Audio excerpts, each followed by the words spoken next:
The sea was deceptively calm that morning. Sunlight glinted off the gentle swells of the South China Sea. But on the bridge of the USS Halsey, the atmosphere was anything but calm. Tensions were high. Radars painted a picture of a rapidly approaching contact. It was a Chinese vessel, a Type 052D destroyer. It was not responding to standard hails. The American sailors stood at their stations, their training kicking in. They drilled for this moment countless times, yet drills can never fully prepare you for the real thing. The silent, imposing approach of the other warship felt different. It felt personal. This was not a training exercise. This was a direct challenge on the high seas. Every sailor on the Halsey's bridge felt the weight of the moment. Commander Eva Rostova watched the Chinese destroyer grow larger on the viewscreen. Her voice was steady as she gave orders, a beacon of calm. The Chinese ship was on a collision course, a dangerous game of chicken, played with billions of dollars of military hardware and the lives of hundreds of crew members. The quiet hum of the Halsey's advanced electronics was the only sound. They were thousands of miles from home, representing their nation's interests in one of the most contested regions on the planet, and right now, that representation was being put to the ultimate test. The initial hails in English went unanswered, then they switched to Mandarin. Still, silence. The spark had been lit. The only question: would the powder keg ignite? The South China Sea is not just any body of water. It is one of the most critical maritime crossroads in the world. Imagine a superhighway for global trade. A third of all the world's shipping passes through these waters. Oil from the Middle East heading to the factories of East Asia. iPhones and sneakers from China heading to markets in Europe and America. It all flows through this narrow strategic corridor.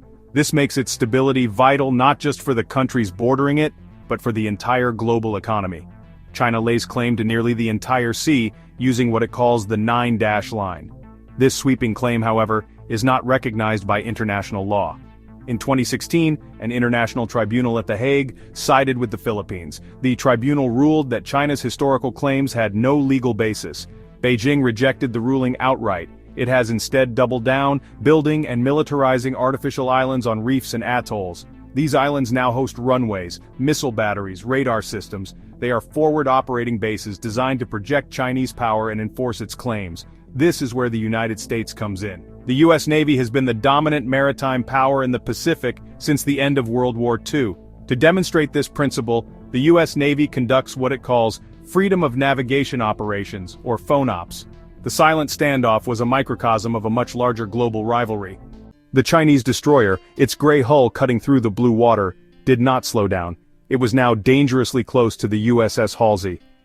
On the American bridge, the mood was electric with tension. This was no longer a standard encounter, it was a deliberate act of aggression. The Chinese ship then began a high-speed, unsafe maneuver. It veered sharply, cutting directly across the Halsey's bow. It passed so close that the American sailors could see the faces of their Chinese counterparts on the other ship's deck. The wake from the Chinese vessel rocked the Halsey. It was a move designed to force the American ship to slam on its brakes or swerve away to concede the right of way. Commander Rostova held her nerve. She gave a calm order to her helmsman: maintain course and speed. It was a test of will. Backing down would have set a dangerous precedent. The Halsey was a sovereign U.S. warship in international waters, and it would not be bullied. Yet the risk was immense. A collision between two heavily armed destroyers would be an international incident of the highest order. The entire event was being documented. P-8 Poseidon surveillance aircraft overhead captured every heart-stopping moment. The dangerous dance was over for now. The presence of the USS Halsey in the South China Sea was not a random act. It was part of a deliberate and long-standing American strategy. The United States, as a major Pacific power, has a deep interest in maintaining freedom of the seas. This principle is the bedrock of global commerce and security. The FONOPs like the one the Halsey was conducting, the goal is to challenge what the Pentagon calls excessive maritime claims. By sailing within 12 nautical miles of features claimed by China but not recognized under international law, the U.S. Navy sends a clear signal. These are not territorial waters. For the United States, this is about more than just maritime law. Countries like the Philippines and Vietnam. When a U.S. warship sails through the South China Sea, it is a tangible demonstration of American commitment. The Halsey was a floating piece of American diplomacy. China's perspective is, of course, completely different. From Beijing's point of view, the South China Sea is a core national interest.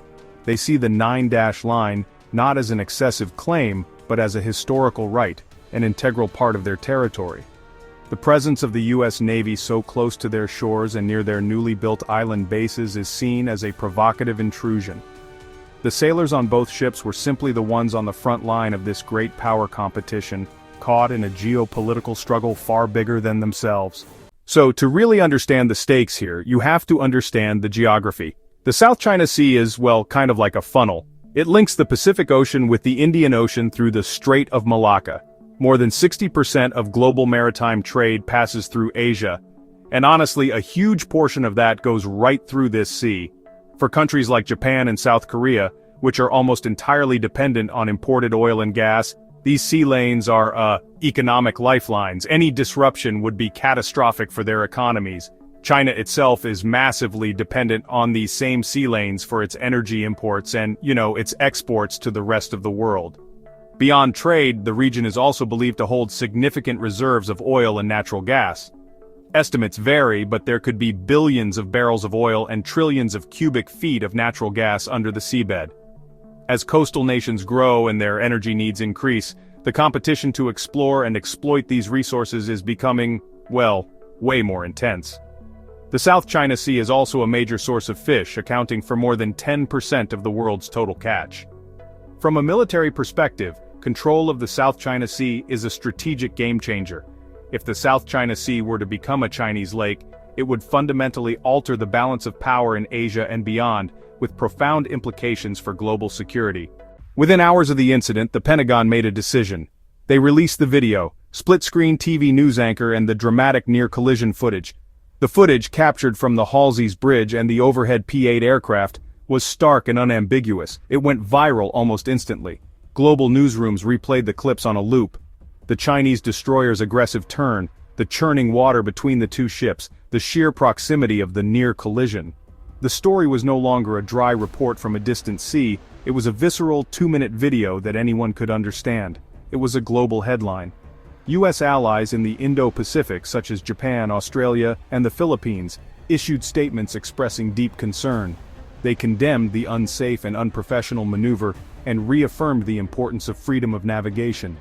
European nations, including the UK, France, and Germany, who have also been increasing their naval presence in the region, echoed these concerns. China's response was equally forceful. The Ministry of Foreign Affairs in Beijing held a press conference. A spokesperson accused the United States of being the real provocateur. They claimed the USS Halsey had illegally intruded into Chinese territorial waters and that the Chinese destroyer had acted professionally to warn it away. Chinese state media released their own edited clips, filmed from their ship, attempting to frame the American vessel as the aggressor. The video didn't solve the argument, it just showed the world how dangerous the argument had become. What if the ships had collided? These are complex machines packed with fuel, packed with advanced electronics, packed with live munitions. A significant impact could easily cause a fire, a magazine explosion, a catastrophic hull breach, leading to the loss of the ship and many crew. A frantic search and rescue operation would follow, in a highly contested area, both navies trying to save lives, while blaming the other. The potential for further miscalculation would be enormous. In the US, immense pressure on the president to respond.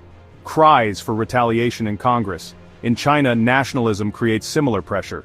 Wolf warrior diplomats go into overdrive, the military put on high alert. This is the classic escalation ladder. The crisis wouldn't stay in the South China Sea, it could spill into other domains, economic ties could be severed, the US might impose harsh sanctions, cyber attacks could target critical infrastructure, power grids, financial systems, military forces worldwide put on heightened alert, Taiwan Strait. The incident is a stark reminder the peace between great powers is fragile. In the immediate aftermath, the primary goal for both Washington and Beijing was to prevent further escalation. Behind the scenes, crucial, quiet communication channels were opened. The military-to-military hotline, a direct link between the Pentagon and China's Ministry of National Defense, was activated. These calls are not about winning an argument, they are about crisis management. It is a safety valve designed for precisely these moments. Diplomats also went to work. The U.S. Secretary of State and the Chinese Foreign Minister held a long and reportedly tense phone call. Ambassadors in both capitals delivered formal diplomatic protests, known as demarches. While these conversations were undoubtedly difficult, their very existence was a positive sign. While the USS Halsey continued its transit, both it and its Chinese shadow maintained a safe and professional distance. Communication over the maritime radio channels became more routine, following the code for unplanned encounters at sea. The temperature at sea, which had been boiling, was slowly brought back to a simmer. The near collision in the South China Sea offered several critical lessons. The Pentagon's quick release of the video footage was a masterstroke of strategic communication. Ultimately, the most important lesson is the desperate need for dialogue. In a world with two superpowers, it is the only path to survival.